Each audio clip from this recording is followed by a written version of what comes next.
Delta currently employs about 20,000 flight attendants, American Airlines has about 25,000, and United Airlines employs nearly 24,000.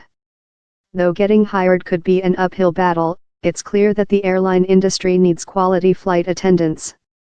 In 2016, Boeing predicted that the world's airlines will need to hire 814,000 flight attendants by 2020. This is due to a potential wave of retirements and increased use of single-aisle jets, like the Boeing 737 and Airbus 320, both of which are frequently used and require rotating crews of at least 4 flight attendants. So, the demand is there. The only question is, are you qualified? At minimum, the ideal candidate must have a high school degree, or GED, be able to work in the U.S., and speak/read/write English fluently.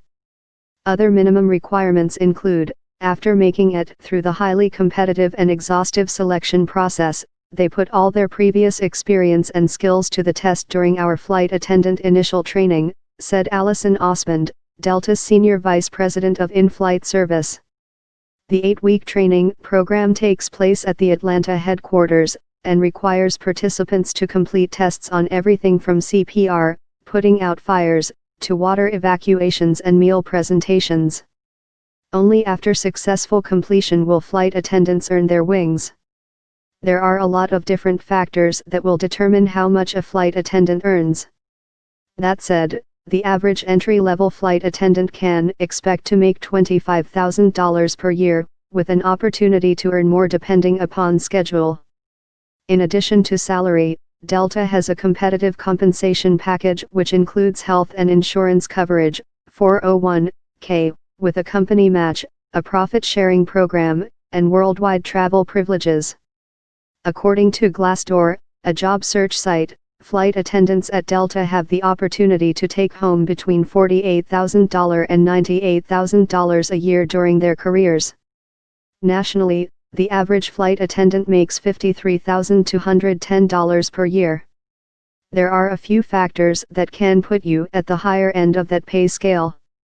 If you speak a language other than English, Delta may consider you for language of destination flight attendant roles, which offer additional pay as well as more responsibilities.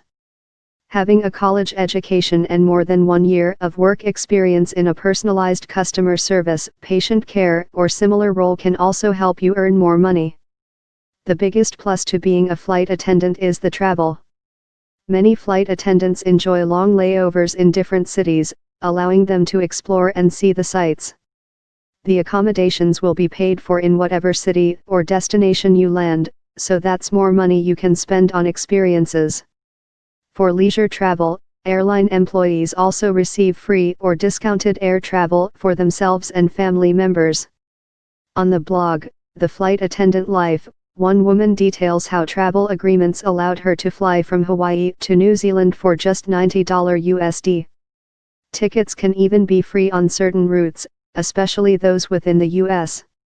Also, flight attendants work less than your typical 9-to-5 worker.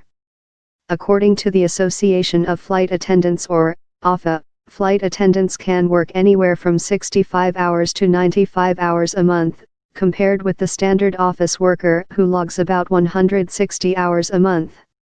On the flip side, working as a flight attendant has some setbacks. According to the Flight Attendant Life, the work/life balance can be difficult for new hires. New flight attendants don't have much say on where they fly and may have to pick up a shift at the last minute. This also means you won't have weekends off. Jet lag is also a real obstacle. Jumping from time zone to time zone will affect your body's circadian rhythm. In a recent Los Angeles Times article, one flight attendant revealed that many of his colleagues rely on prescription meds just to get some rest after a long flight. It's not ideal, but sleep is an issue that most flight attendants have to face sooner or later. There's an air traffic controller shortage. Are you qualified? Delta CEO explains why airlines prefer segmented cabins stranded by Delta. You can get a refund.